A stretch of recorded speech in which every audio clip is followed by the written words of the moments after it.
Good afternoon, everyone. My name is Jacque Matsen. I am the Vice President of Strategic Communications at the National Pork Board, and I have my colleague Claire Masker-King with me, who is the Director of Sustainability and International Communications here at the Pork Board.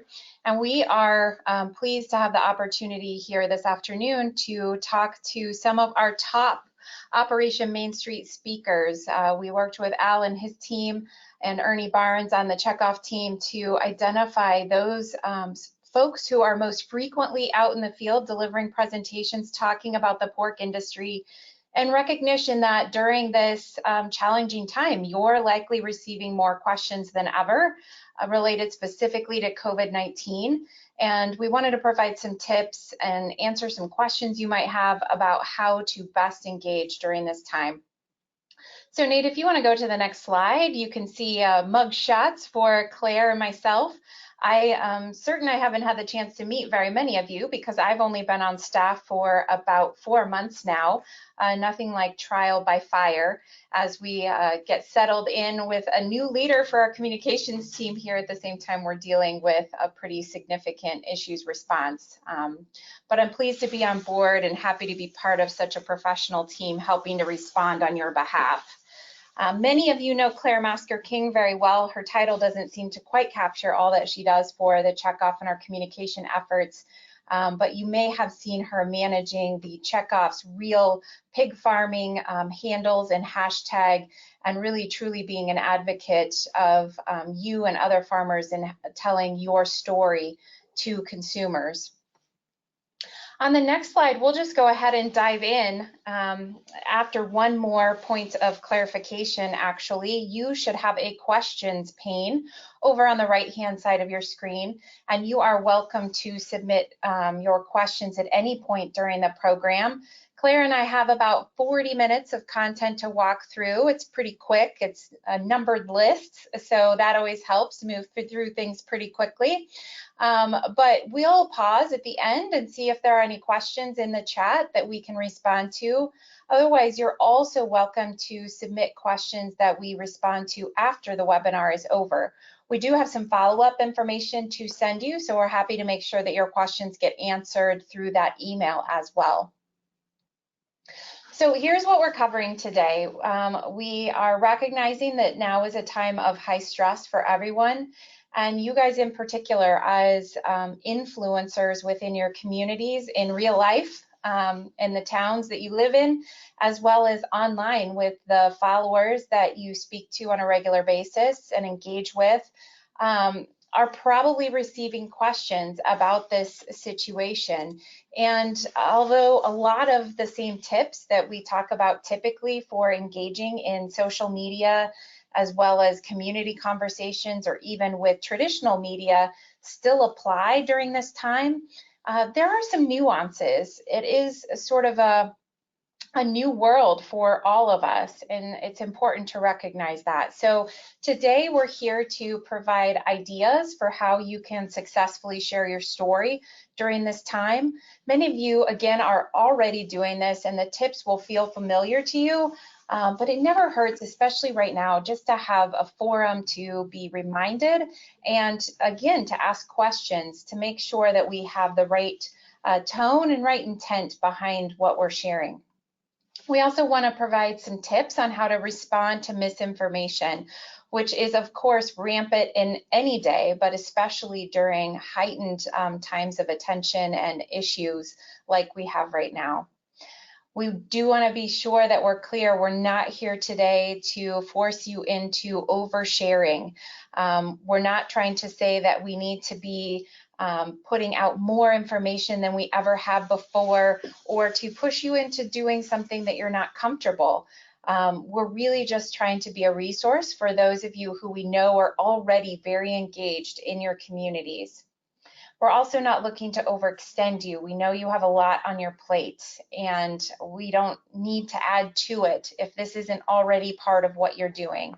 I like the saying, do what you can, use what you have, start where you are. So that's all we're asking of you today, and we are just here to be a resource. On the next slide, just another reminder that part of the reason we are so supportive and are appreciative of our Operation Main Street group is just how powerful it is to tell our stories. This is a really compelling way to connect with people and help them understand more about our industry and overcome issues and concerns they might have about how pork is raised.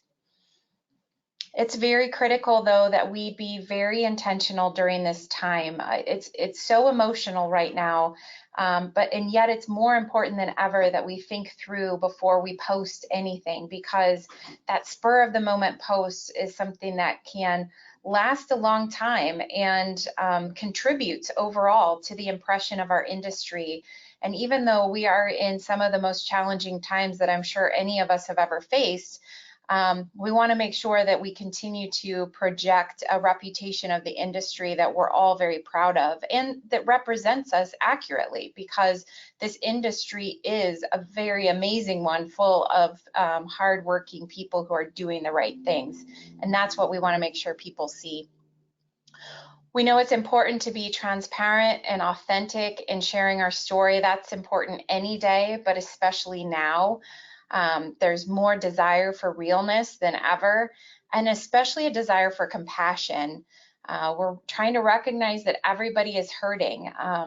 You'll hear me talk about in a little bit as I talk about our message considerations that we're in a really unique situation. I think as an industry, we're used to responding to issues that really directly start with or involve our industry. But in this instance, we're really responding to something that is a global issue that is affecting nearly every aspect of our lives and our economies around the globe.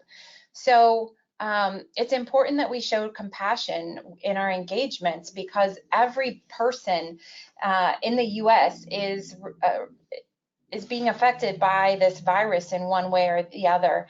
And so it's really important that we assume positive intent, is the way I like to say it. And we've been talking about that in our media training as well. Internally at the Pork Board, I should let you know that we have been retraining and working with our spokespeople to try out and test how we talk about different things, because we are in a whole new world. And one of the first things that we talk about when we're training folks is, especially right now, assume positive intent. Assume that folks are not asking a question about our industry to be hurtful or ignorant. They're asking a question because they truly don't understand, and maybe they're coming from a place of fear or uncertainty because of their own situation that they're facing as a result of the virus. So anyway, I will not belabor this further. With that, Claire is going to get into the tips that she has to share with you for engaging, especially online. Claire, I'll turn it over to you. Thanks, Jackie. Thank you everyone for taking the time this afternoon to join us. On the next slide, we'll start going through our tips. And I think if you've been through a social media training that I've conducted in the last several years, these tips might seem like something we've always talked about, and it's a refresher.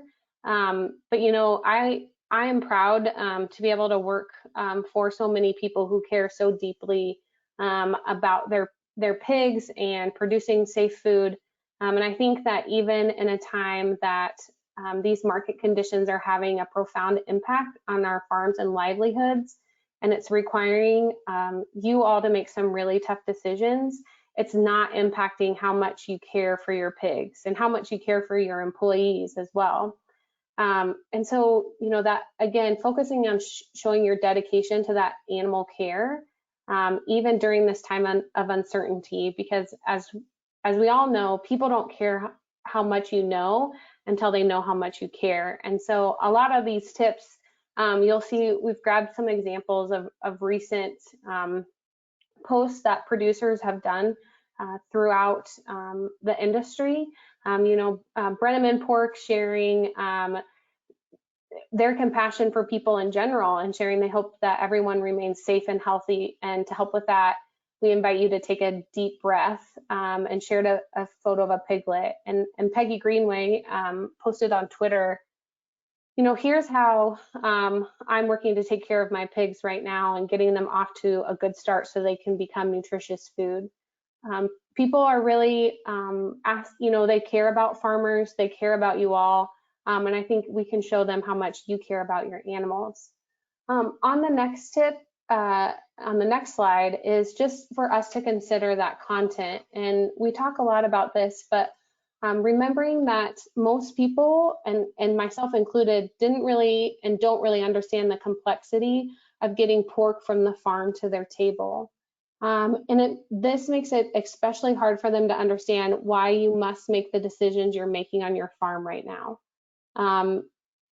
The supply chain is very complicated, and so just showing that complexity, or at least it's okay to show your emotion, but we want you guys to remember to keep the conversation at a high level for the general public. You know, a good rule of thumb is to speak to a level that a third grader would understand.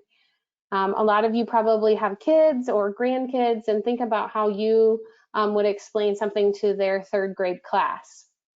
That might come out to your farm, or if you go in to their school, or have in the past.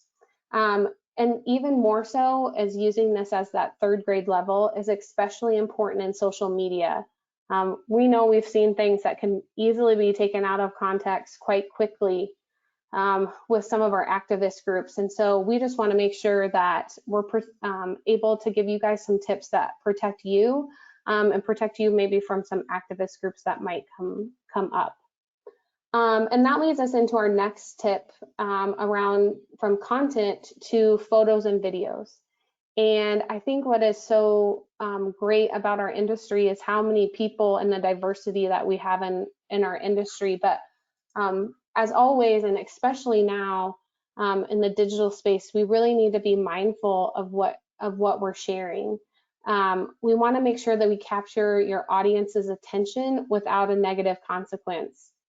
Make sure those pigs are clean and healthy, and the barns and alleyways are cleaned up.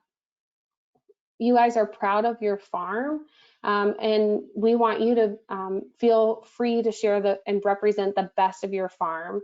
And even in these challenging times, social media we might think is fleeting. We even think, if you ask probably some Gen Zers, that Snapchat is a fleeting medium and it goes away, but we know that there is an online archive that people can pull up about what we share about pork farming, and we just want to make sure it's a good one. These are some examples that we pulled, and I think it's great if you can find ways to connect with your friends about how things have changed. So Dawn, who posted this photo, says, you know, our schedules, our Sunday mornings look different. And I think all of us could say that. We're not getting up to go to church we're at the same time we were, or we're watching church online. And so things look a lot different, and connecting with those people are and how those things look different is an opportunity to show that, you know, we still care and we're still out here working hard. Calmbox in Ohio, you know, they're connecting with their team, showing that what Farm Strong looks like. And on both of these photos, you can see they represent the best of our industry, and it would be difficult for these photos to be first taken out of context by someone who doesn't have the same understanding that we do about farm life, but also it would be very difficult for an activist group to take these photos and use them against you.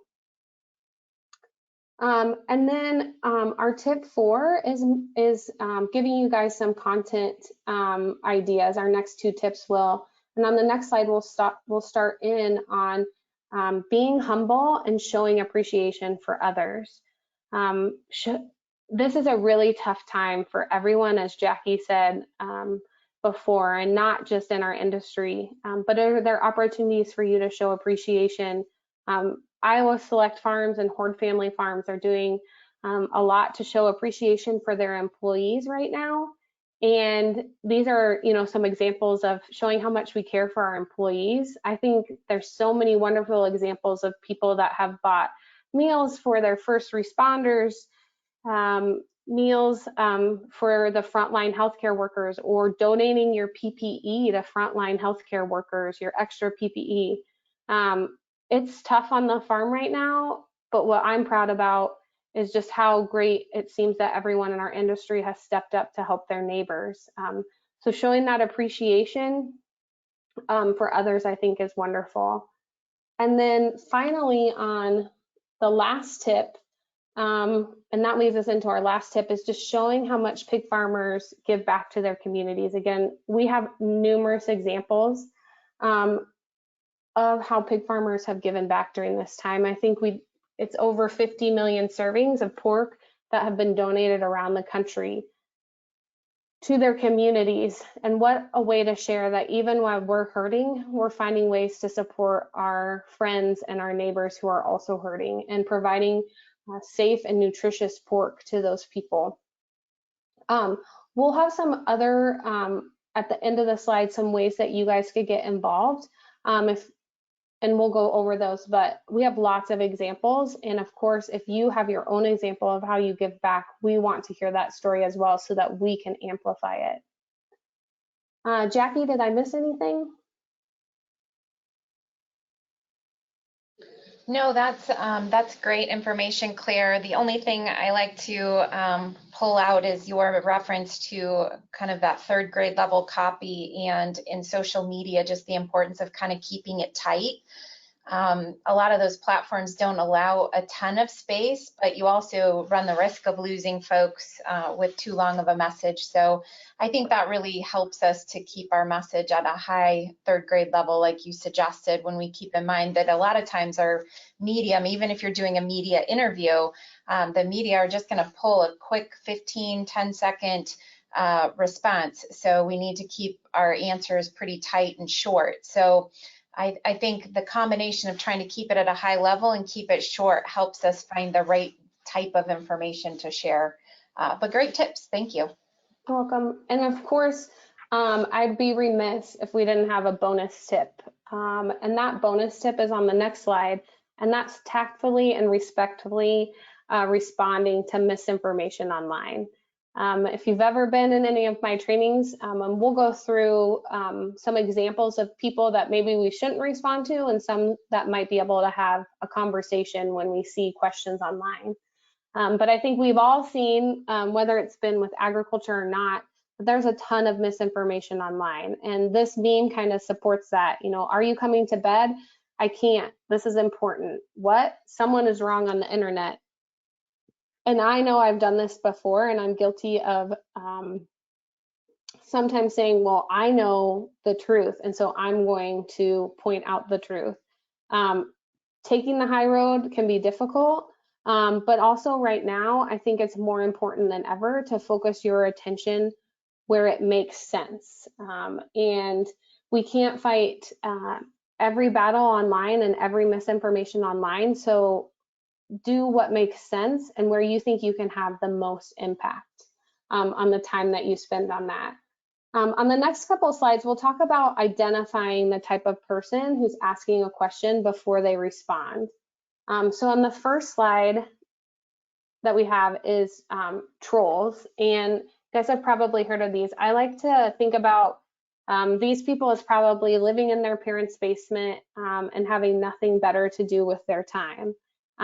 They're mudslinging and they aren't asking a genuine question. So I really put some of our activist groups into this category, especially right now. You know, this post from Mercy for Animals this week. This is not something that's probably worth your time in responding to. Think of this as a red light.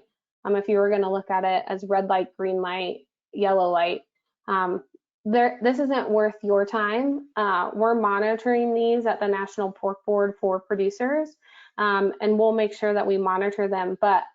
And also just from the standpoint of, you know, what's good for you right now is this probably isn't where we could go and spend time and be able to have a conversation or a productive conversation as well.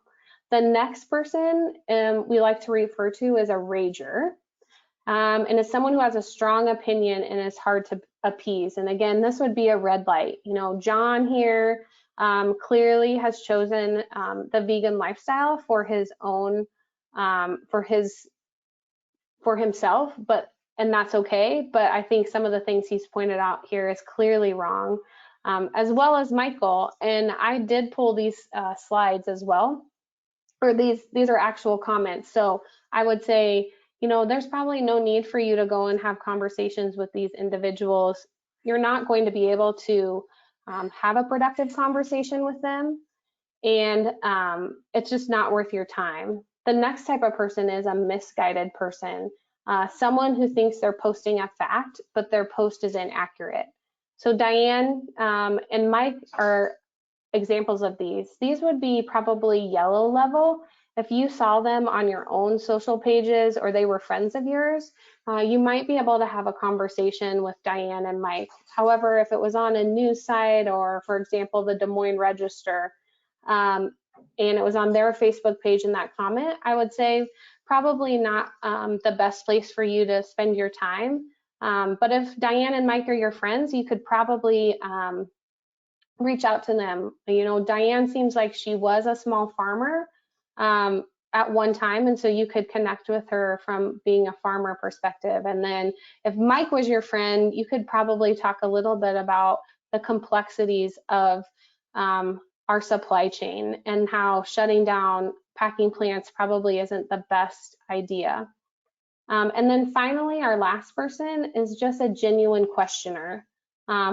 They are someone who doesn't understand the situation, but could possibly want to know more. And then I think on these, you have to ask yourself, are you the best person to answer that question? Renee, if I saw Renee's question, I probably wouldn't be able to answer what other food plants have done versus the meat packing industry. And I don't know, maybe they're also having the same issues. We're just not hearing about them in the media. From a Tammy, we can answer that question. From a CDC and FDA standpoint, we know that this is not transferred on meat, or there's a low probability of it being transferred on meat.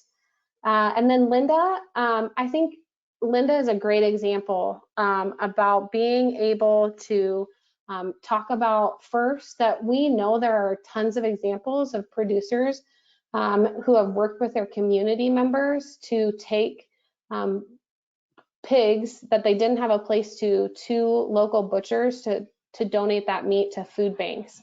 But also our system is complex, and there's really not the ability to do that at a large scale. And so I think you could first lead in with how much they care, and that we are finding places to maybe possibly do that, but also give her some background on the complexities of it all. And I think, these are just some examples that we found this week of questions being asked. But Jacque also has some message considerations to give you guys on the next slide, especially as it relates to COVID-19. Thanks, Claire.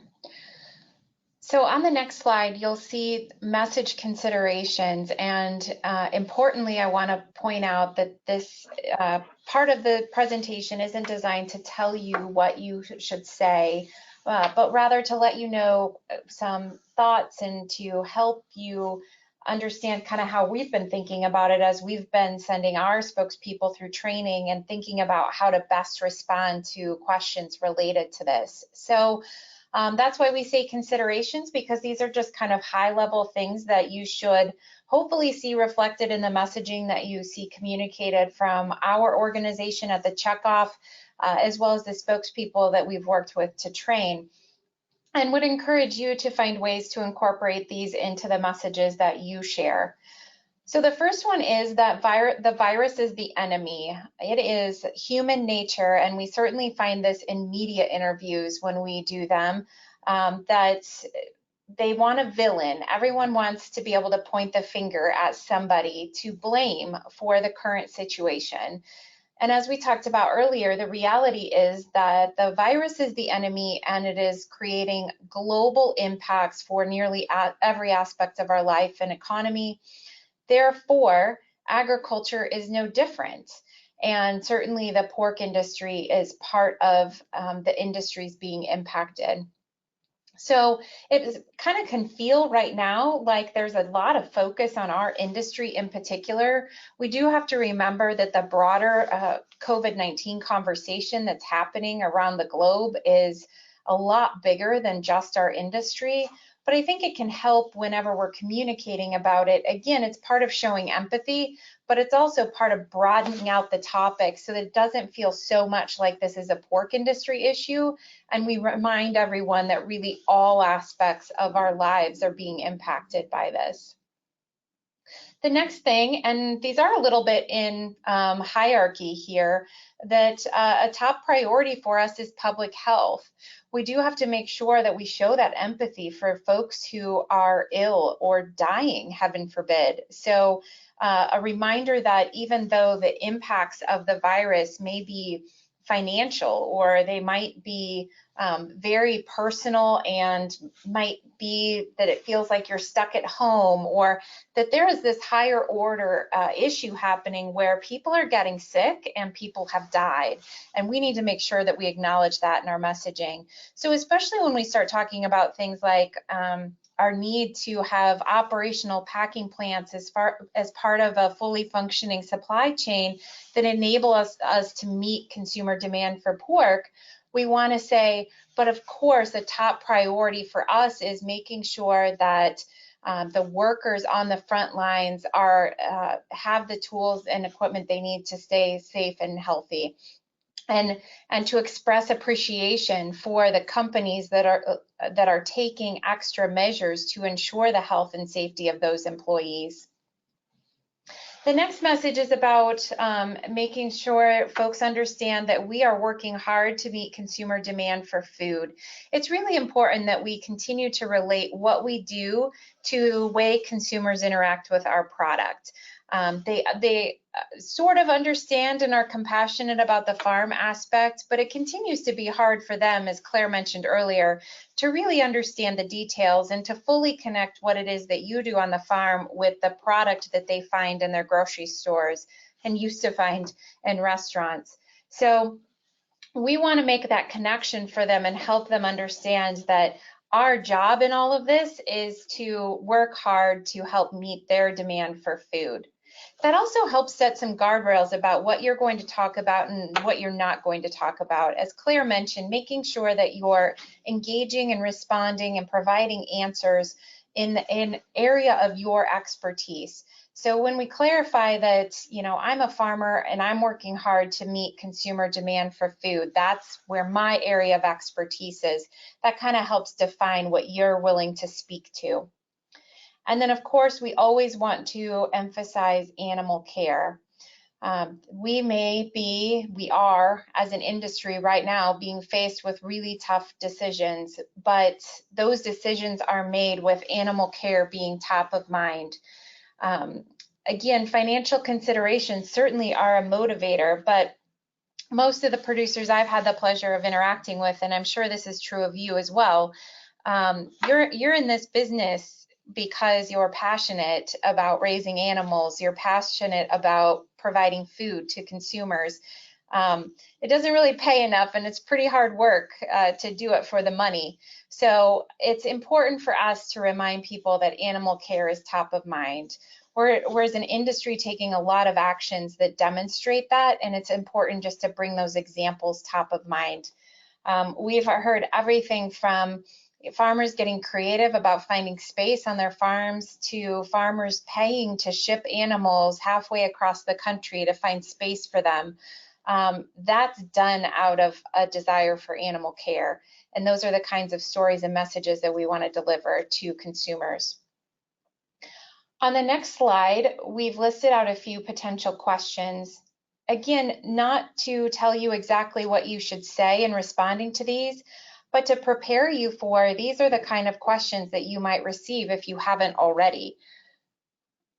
The answers to these, it's always helpful to think through them in advance, because even though we may realize we could get these questions, if we haven't talked through the responses, it can be kind of shocking and take us a moment to kind of wrap our head around what is the best way for me to describe at a high level the answer to this question in a way that's approachable for the audience I'm trying to reach.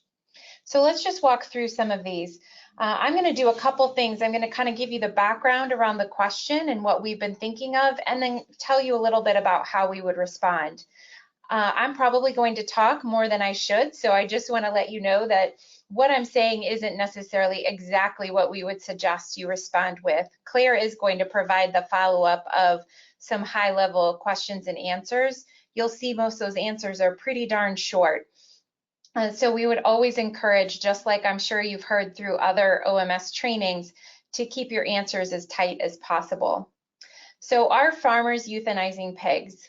A very common question right now, especially from media. And we're recommending that the answer needs to be yes. Yes, and we want to be straightforward, respond to the question. Unfortunately, yes, but then we want to provide some context for the fact that animal care is so paramount. So you might say, unfortunately, yes, that is happening in some places, but you should know that for farmers, care of their animals is their #1 priority. We are taking a number of steps to try to avoid that. Those steps include everything from changing up how animals are fed to finding creative ways to house them, or maybe finding new markets. So that was a very truthful answer, but the bulk of the answer focused on the animal care aspects of what we're doing as an industry. Are plant closures an indication that our food is not safe? You may have received or seen some version of this question. It's hard for consumers to understand that when they see the headlines that there are positive cases of COVID and a significant number of them in some communities at our packing plants, and then they see packing plants are closed and that there might be a shortage of food, and it's hard for them not to think that that might mean that there's an issue with the product. So it's really important for us to be able to answer that question in a very tight, straightforward way. So the answer is, of course, no. CDC and the FDA have been very clear that COVID-19 is not transmitted through meat or food packaging. Our food supply is safe. I've heard that Smithfield is owned by a Chinese company. Is our pork from China? I'm sure that you guys have seen some version of this myth over the course of the last several years since it started gaining popularity back in 2014, I believe. Not long after Smithfield ownership changed. So this is a really long-standing myth. It's something that's easy to respond to, but again, it's also something because it's kind of wrapped up in the secondary issue of feelings about China and the way China manages their government and our trade relationships with China. It's important with this one just to respond with a really tight, accurate message and not fall into the trap of re-responding and dealing with all of the additional mudslinging, as Claire mentioned before. A lot of those follow-up comments that you might see fall into that red light category. So the way we would answer this question is very straightforward. As a matter of fact, all of the meat that you purchase in the United States goes through stringent inspection process under government agencies such as the Food Safety and Inspection Service.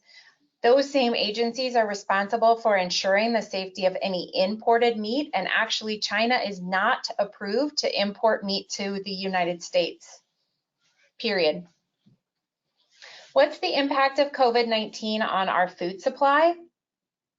This one we've certainly seen quite a bit of, and it's a tricky one to answer. I'm going to be honest with you, because the challenge is we want people to understand the complexity and importance of a fully functioning supply chain because we very much need packing plants to get back online so that we can deliver our product to consumers. But on the other hand, we know that when consumers hear there might be a supply shortage, it conjures up all sorts of concerns for them. They worry that they need to go out and panic buy, which isn't good for our supply chain either, or they worry that there's something wrong with the product again. So we found kind of this middle ground place of answering this question and would recommend something along the lines of this. Packing plant closures and slowdowns have disrupted our supply chain, and the ripple effects are certainly being felt across the industry. But economists tell us, and we know from our own farms, that we have enough pigs to meet consumer demand for pork. Unfortunately, COVID-19, remember COVID-19 is the villain. Unfortunately, COVID-19 has caused several plants to close or slow down in an effort to protect employees' health and well-being, which is critically important. That is why these folks are essential workers. We need them to be safe and healthy so that they can continue to operate our food supply chain. And then I think the important thing for you to know is that farmers need and want to be able to bring their animals to market so that we can meet consumer demand for pork.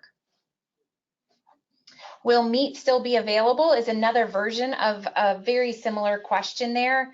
If you're pressed for additional details, we certainly cannot say that there will not be shortages. The other kind of trick to this is to never be super definitive unless it's something like a safety question that the science says X.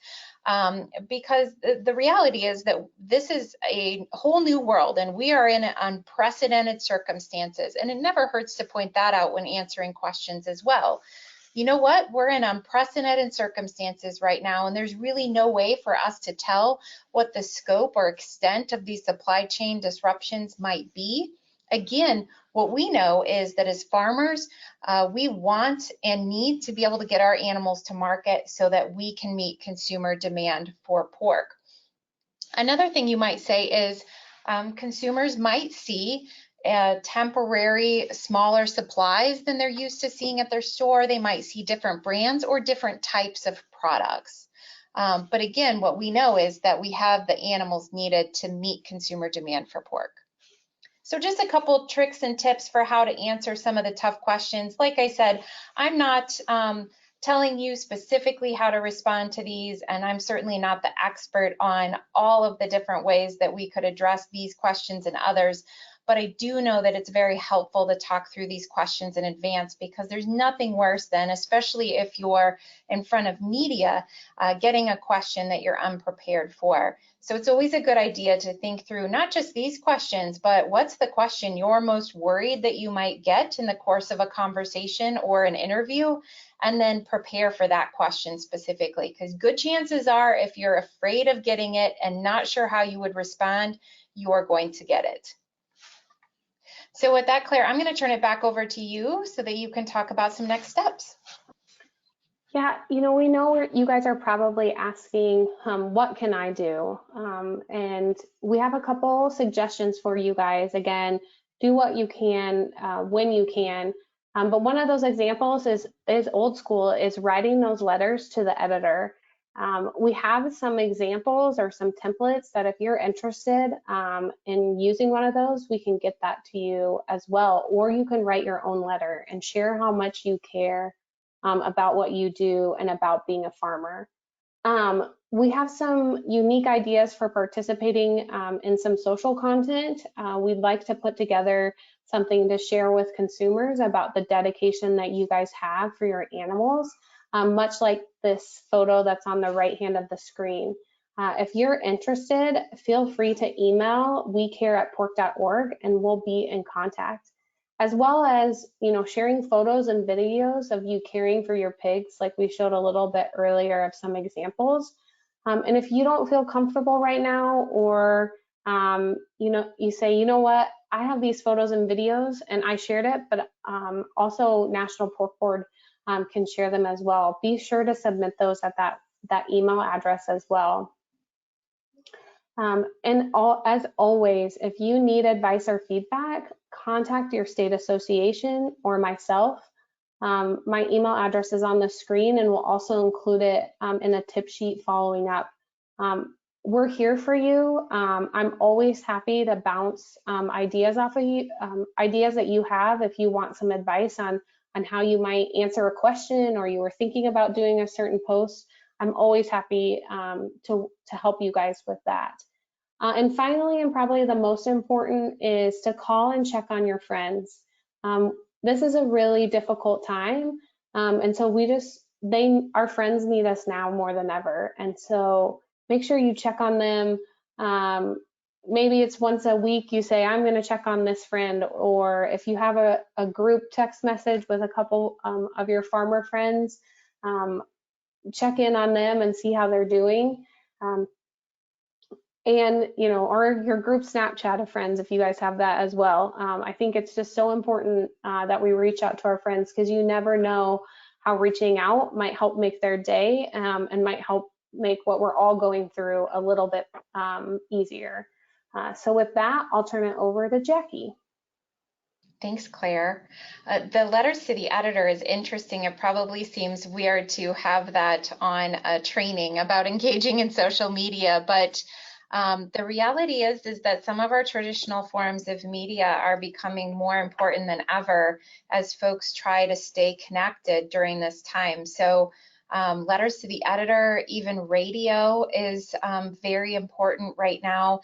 And I want to encourage you that you don't have to wait to write the letter to the editor until there's misinformation in the newspaper. I think we tend to wait until we see something that we need to respond to write a letter to the editor. But there's no reason you can't just write something in that says, I thought my neighbors would be interested to know how COVID-19 is impacting our farm.